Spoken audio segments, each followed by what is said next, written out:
हुक्का साबन वालों के।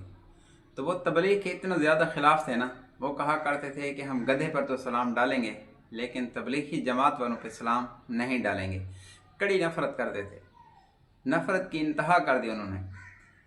असल में बात यह है कि जब इंसान का जहन गलत हो जाए ना तो फिर उसको हक बात समझ में नहीं आती, और जब अल्लाह हिदायत के फ़ैसले करता है, बात समझाने के फ़ैसले करता है ना, तो बहाना बनता है।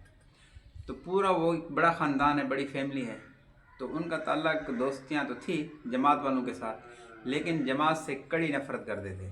उनको जो भी कहता ना कि शब जुमे के लिए चले जाएं, जमात आई हुई उसकी नुसरत के लिए चलते हैं, साल वालों का जोड़ है तो वहाँ चलते हैं, तो वो कहते थे ऐसा तो बिल्कुल नहीं, हम गधे पे सलाम डालेंगे लेकिन जमात वालों पे नहीं डालेंगे। क्यों?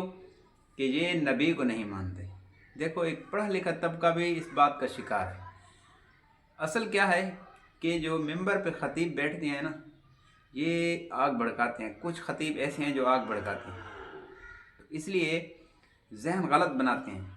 तो वो इतनी नफ़रत करते थे ना कि सब दोस्तों के साथ उनकी दोस्तियाँ वो कहते हैं ख़त्म हो जाएं लेकिन हम जमात के साथ नहीं थी। तो अल्लाह का करना ऐसा हुआ कि वो सफ़र पे जा रहे थे, तो रास्ते में एक जगह उन्होंने नमाज़ पढ़ी। तो जैसे ही नमाज़ पढ़ी तो आगे उस मस्जिद में जमातें हुई थी, जमात वालों ने खाना लगाया हुआ था, दस्तरखान लगाया हुआ था। तो वो कहते हैं कि हमें कुछ साथियों ने वज़ू की और कुछ को वज़ू थे, तो वो अंदर दाखिल हुए और आगे वो खाना खा रहे थे। तो उन्होंने कहा कि आओ हमारे साथ खाना खाएं, तो वो इनकार करते रहे। खैर बहरहाल जमात वाले थे, उन्होंने ज़बरदस्ती उनको बैठा दिया। ज़ाहिर बात है, जमात वालों के खाने में लज़्ज़त तो माशाअल्लाह, कुछ भी पका हो तो लज़्ज़त होती है, क्योंकि अल्लाह के रास्ते में इसमें कोई शक वाली बात नहीं। तो वो बैठ गए, वो 3-4 साथी थे ना, तो जमात वालों के साथ बैठ के खाना खाया। तो उस खाने में इतनी लज़्ज़त और मज़ा था, उनको ऐसा मज़ा मिला और सुकून मिला, बस वही खाना खाना था। कोई 10 मिनट उनके साथ गुजरे हैं, फिर उन्होंने नमाज़ पढ़ी है। फिर वो रास्ते पे सोचते हैं कि यार ये लोग हैं तो अच्छे, लेकिन कम से कम इनकी हम बात तो सुना करें ना। तो फिर उन्होंने अज़म किया कि यार इनका जो शब जुमा होता है ना, हम शब जुमे पे जाएंगे।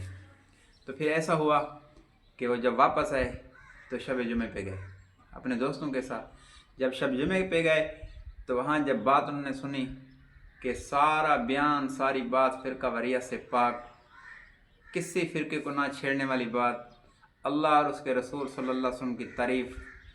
फिर उन्होंने सोचा यार कि जिस तरह ये नबी पाक सल्लल्लाहु अलैहि वसल्लम की तारीफ़ करते हैं, ऐसा तो हमारे ख़तीब भी नहीं करते। मतलब ऐसा जब करीब हुए ना, तो उनको पता चला। आज अल्हम्दुलिल्लाह सब भाइयों ने मुल्कों के सफ़र कर लिए, मुल्कों के सफ़र कर लिए, सालाना 4 माह। अल्हम्दुलिल्लाह हमारे इलाके में कोई जमात है तो सबसे पहले नुसरत वो करती हैं, और अल्हम्दुलिल्लाह अल्लाह के रास्ते में चलते चलते रहते हैं। तो मज़ा आ गया। यकीन करें, असल में ये है कि कुछ उनके जो ख़तीब होते हैं ना मसाजिद में, वो जहन ख़राब करते हैं। इसलिए इस्लाम और दीन पेश किया करें, किसी को तंग ना किया करें। तो अल्हम्दुलिल्लाह ये जमात वालों में ही कि ऐसे अखलाक हैं, बग़ैर लालच के, बग़ैर शोहरत के इनकी कुर्बानियाँ हैं। फिर इनकी बात में असर होता है, इनके खाने में भी असर होता है, खाना काम कर गया। तो इसलिए मैंने कहा कि आपको बता दूं, आज अल्हम्दुलिल्लाह वो सालों साल लगाते हैं, बैरून के सफ़र करते हैं, अल्लाह के रास्ते में चलते हैं। उनके नौजवान वो भी अल्लाह के रास्ते में चलते हैं, मदरसे में पढ़ते हैं, अल्हम्दुलिल्लाह रेवंड की शाखों में पढ़ते हैं आज। तो बात यह है कि बात उनको समझ आ गई, तो अल्हम्दुलिल्लाह वो समझ गए। अल्लाह ताला हम सबको और पूरी उम्मत को इस काम के लिए कबूल फरमाए। अल्लाह ताला आपका हामी और नासिर हो।